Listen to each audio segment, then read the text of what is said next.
The desert was not always silent.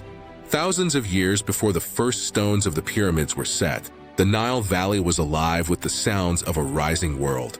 Farmers tending fields watered by annual floods, traders traveling between early river villages, priests calling upon mysterious gods whose names would echo for millennia. This is where civilization learned to stand. The Egyptians called their land Kemet, the Black Land, named for the dark soil left behind by the Nile. But beyond this fertile strip lay the Deshret, the Red Land, a vast desert that seemed to stretch into eternity. For early Egyptians, there was no doubt. Life belonged to the Nile. Death belonged to the desert. And between these two worlds rose the first leaders, chieftains who became kings, and kings who became gods.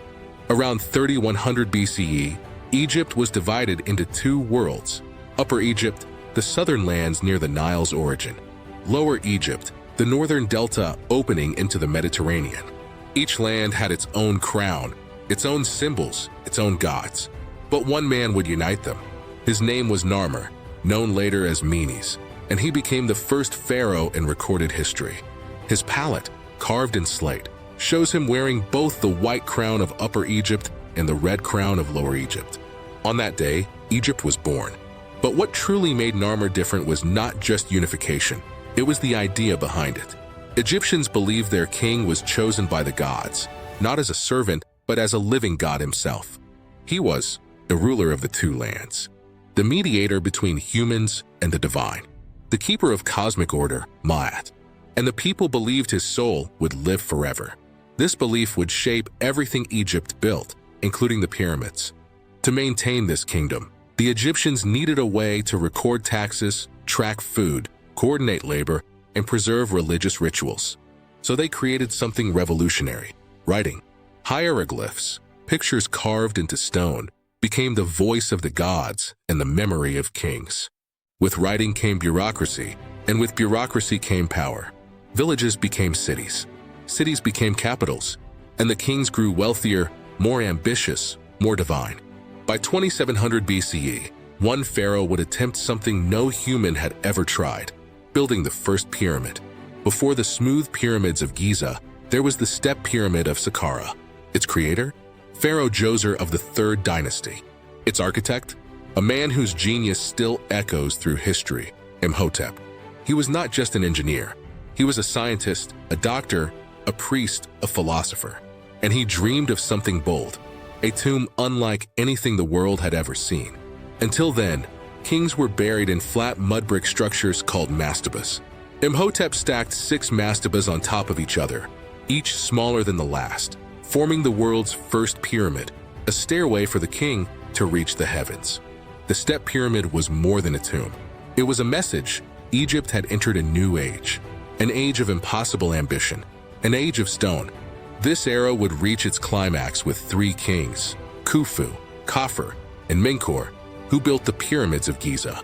In the desert west of the Nile, its stacked silhouette cast a shadow that reached far beyond stone. It reached into the minds of future kings, men who now demanded monuments not just to honor their reigns, but to challenge death itself. Snefru was not born into a peaceful time. He inherited a kingdom full of potential but lacking direction. Egypt was rich, full of farmers, craftsmen, and the world's most fertile farmland. But it had no signature monument, no ultimate symbol of divine kingship beyond Djoser's experimental step pyramid. Snefru wanted greatness. He wanted perfection. And most of all, he wanted something the world had never seen, a smooth-sided, true pyramid. This ambition would take decades. It would cost thousands of workers their sweat, strength, and in some cases, their lives. And it would give rise to engineering breakthroughs far ahead of their time. But first, he needed to learn from failure. In a desert named Dashur, Snefru's builders began constructing a massive stone pyramid, its sides rising at a steep angle, its chambers descending deep into the earth. But as the structure grew taller, the architects noticed something terrifying. The pyramid was cracking. The weight of millions of stone blocks pushed inward. The walls groaned. Fissures crawled across ceilings like lightning frozen in rock. If they continued, the entire structure would collapse, and the death of a king's pyramid was a cosmic disaster. So the architects made a desperate decision. They changed the angle. Mid-construction, the steep sides suddenly bent inward to a gentler slope. The result was strange, awkward, and completely unique. This became the bent pyramid, the pyramid that almost failed, but in failing, taught Egypt a priceless lesson. Snefru did not give up. Instead, he pushed harder. If the bent pyramid was a misstep, the next one would be perfection. The Red Pyramid, also at Dashur, rose with clean lines, perfect angles, and flawless geometry. For the first time in history, a pyramid reached to the sky in a smooth, unbroken slope, just as Snefru dreamed. Its stones glowed red in the setting sun. Its chambers echoed with the breath of a king who believed he was destined for eternity. Its corridors sloped inward like the path of creation itself. Snefru's reign became one of the most productive construction eras in human history. He built not one, not two, but 3 major pyramids, plus multiple temples and structures across Egypt. And the knowledge gained during his reign would become the foundation for something far greater. Snefru's son was ready. His name was Khufu, and he would build the greatest pyramid ever constructed. Khufu came to power around 2589 BCE. He inherited a stable Egypt, a powerful economy, and a workforce trained by decades of large-scale construction under Snefru. But Khufu was not content with continuing his father's legacy. He wanted to surpass it. Khufu believed the pharaoh was not merely divine. He believed the pharaoh was the living embodiment of Ra, the sun god. To immortalize this cosmic identity, Khufu chose a sacred place, the Giza Plateau. At that time, Giza was nothing but rock and sand.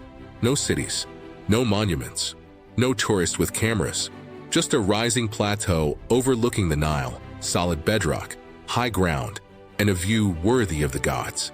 Khufu pointed to the plateau and said, "Build me a mountain." For the Great Pyramid to exist, Egypt needed a level of organization unmatched anywhere else in the ancient world. Step 1. Quarrying the stone limestone for the outer casing, local Giza limestone for the core, granite from Aswan. 500 miles upriver, copper tools imported and sharpened, daily logs, barges, and sledges to move blocks. Step 2. Logistics and workforce archaeology shows 20,000 to 30,000 skilled workers, not slaves, engineers, stonecutters, bakers, brewers, potters, doctors, organized into teams with names like the Drunkards of Menkaure and the Friends of Khufu, entire worker villages with dormitories, kitchens, and hospitals. This was not chaos. It was the world's first industrial city. Step 3. Laying the foundation, the base of the Great Pyramid was leveled to near perfection. So precise that modern laser tools reveal only inches of error across 13 acres. Step 4. Lifting the stones workers used. Ramps, counterweight sledges on wet sand, log rollers, and human cooperation at unimaginable scale. Each block was placed with precision, forming a structure with nearly perfect cardinal alignment. North, south, east, west, all aligned with the accuracy of modern navigation systems. Step 5. Creating the king's chamber inside. Massive granite beams weighing up to 70 tons were lifted into position in a stunning architectural feat. This chamber was not simple. It was designed as a machine for eternity, a place where Khufu's soul could be reborn each day with the rising sun. The sun burns overhead. The Nile glitters in the distance. Tens of thousands of workers chant in rhythm as sledges slide forward. Foremen shout orders. Copper picks ring against limestone. Barges carry granite upriver. Dust fills the air like gold sparks. Every day, the pyramid rises, a geometry of power, belief, and human ambition. The workers knew this was not just a building. It was a monument to Ma'at, cosmic order, a gateway to immortality, a symbol of Egypt's strength. Khufu visited often, carried in a gold-trimmed litter, his presence reminding everyone why they labored. They were building a god's eternal home. After around 27 years of relentless labor, the Great Pyramid stood 481 feet tall, 2.3 million stone blocks, 13 acres of base area, 6 million tons of material. It was the tallest human-made structure for 3,800 years. And originally, it shone like a star. Its limestone casing reflected the sun so brightly that people miles away saw it glittering like a jewel of the gods. Khufu's legacy was complete, but the Giza Plateau was not. 2 more pyramids would rise. A colossal statue would emerge from the bedrock, and a royal family would carve its mark into history forever.